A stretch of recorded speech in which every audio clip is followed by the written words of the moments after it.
of schools, gigs in high schools, and I was about to do this big high school gig in front of like 500 kids in West Texas.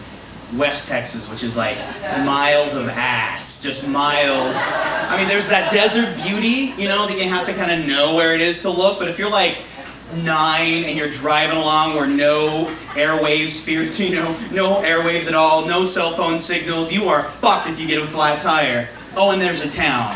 And here's a kid growing up in that town going, I fucking hate my life. World of Warcraft all day long.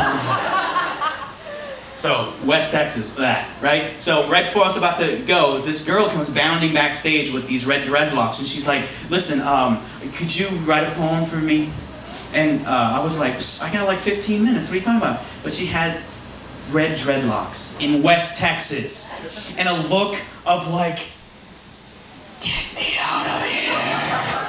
And I know that look, because I'm from Bakersfield, California, which is the shittiest butthole in all of America. Like really, if the United States is like this, right where my butthole is, that's where my hometown is, right there. Right there. And I guess y'all will be on my neck. Right there. So, in 15 minutes I wrote this. And it ended up being more about what I wish somebody had told me at 15. It's called Propers.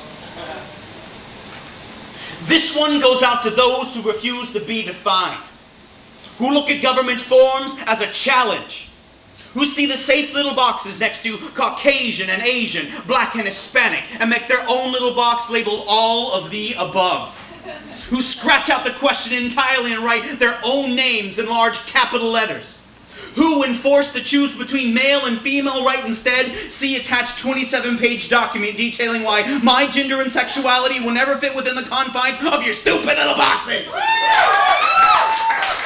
This one goes out to those who fight every day for the simple right to exist.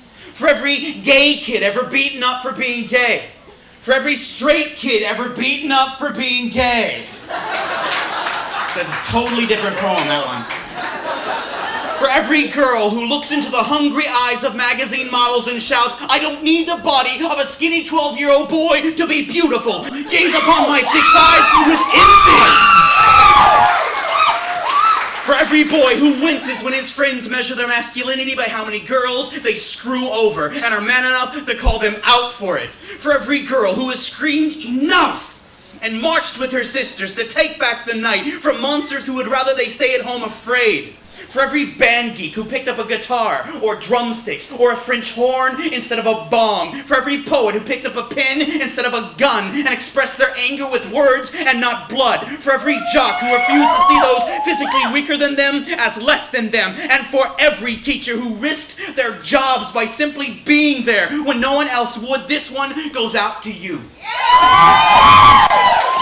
To those who refuse to define themselves by their GPA, by the size of their parents' bank accounts, by the clothes they wear, the music they listen to. To those who demand to be defined by their actions, not by their fashions. Who can't wait to turn 18 so they can finally vote those idiots out of office.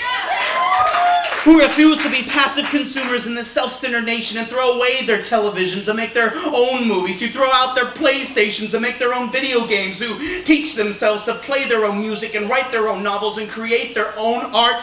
But most of all, this one goes out to the kid listening right now who thinks I cannot possibly be talking about them. The quiet kid, the one who never speaks, who never raises his voice or his hand, the one with no friends, who's never been on a date, the one ignored by parents, by teachers, by other kids. Yes, this one goes out to you most of all. Know this. I understand. I hear you. I used to be you. Don't you let anyone say your voice has no value. Raise your voice, kid, and don't you ever stop.